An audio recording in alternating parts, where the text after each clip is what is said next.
ቻናሉን ላይክ፣ ሰብስክራይብ በማድረግ ቤተሰብ ይሁኑ። እንወዳችኋለን። ስቀና አኩርፌዋለሁ።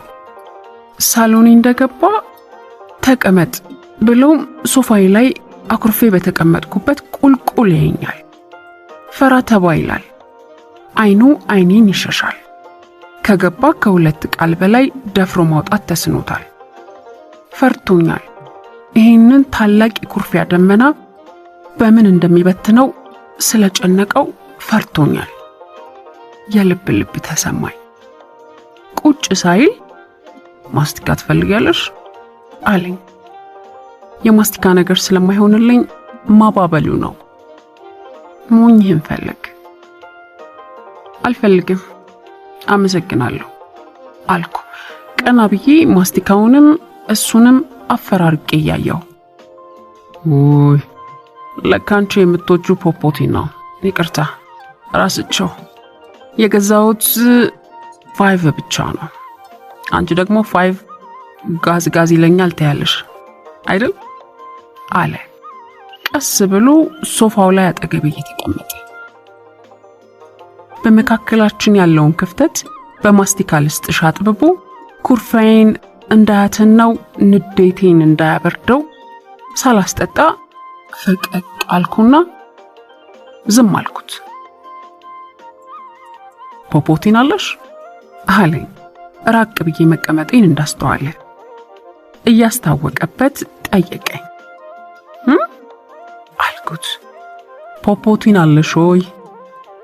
እንጃ ማለቴ ካለቀብሽ ወይ ከሌለሽ ሮጥ ብዬ ገዝቼ ላመጣልሽ እችላለሁ ጠየቀኝ።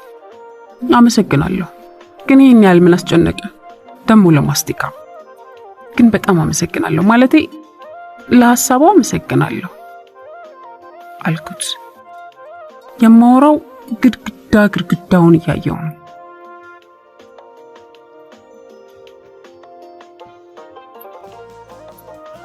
ናፍቆትዬ በእናትሽ አመሰግናለሁ አትበይ። ሊጠጋኝ እየሞከረ ተናገረ። ሶፋው ጠረፍ ላይ ጠልጠል ብዬ እስክቀመጥ ሸሻሁት። አውቀሽ ልታናድጂኝ ነው አይደል? እንደ እንግዳ አመሰግናለሁ የምትይ አይደል? በእናትሽ ታይ። ድምፁ ከፍ አለ። እየጮኸ ነው። እየጮኸብኝ ነው? ምን አድርጌ ነው የምትጮህብኝ? ተው እንጂ። ረጋ በል። አመሰግናለሁ መባል እንዲህ የሚያናድድ ነገር ነው እንዴ? አይመስለኝም ነበር። ለማንኛውም ይቅርታ ስላስቀየምኩ፣ ግን አመሰግናለሁ ማለት ስድብ መሆኑን አላውቅም ነበር። ለማንኛውም አትጮህብኝ እሺ አልኩት። እንዴ ማስጮህ ቀላል ነገር እኮ ነው ያልኩት። የምትወጂውን ማስቲካ ሄጄ ልግዛልሽ ማለት እስቲ አሁን ምኑ ነው እንደሚያስቆጣው አለኝ። ማን የተቆጣው? ዞሪ ያየሁት ተናገርኩ። ዝም አለ።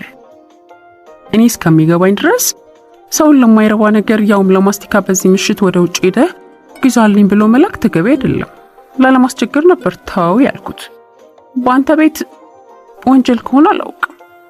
ምናልባት ምንም የማይገባኝ ደደብ ሴት ስለሆንኩ ይሆናል። እንዲህ አይነት ነገር አይገባኝም አልኩት።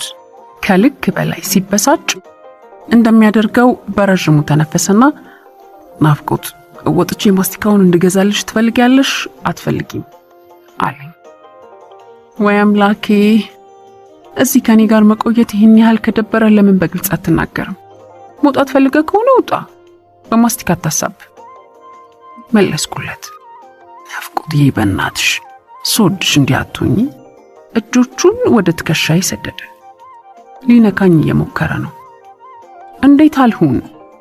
እንዴት ሰውን አየኸኝ? ተቆጣው። ይኸው ቀኑን ሙሉ እንዲሁ ስታስጨንቂኝ ነው ያልሽው። ዛሬ ስንቴ ደውዬልሽ አንስተሽ በግድ ከሁለት ቃል በላይ አልወጣሽም። ከሄሎና ቻው ውጪ ምን ብለሽኛል? ጭንቅ አለኝ እኮ የኔ ማር አለኝ። የኔ ማር ሲለኝ እንደ ሰም ስለምቀልጥ ሊያግባባኝ እየሞከረ ነው። ሰምህን ፈልግ። እንዲህ ደስታ እንዲርቅ በማድረግ ያዝናለሁ አልኩት።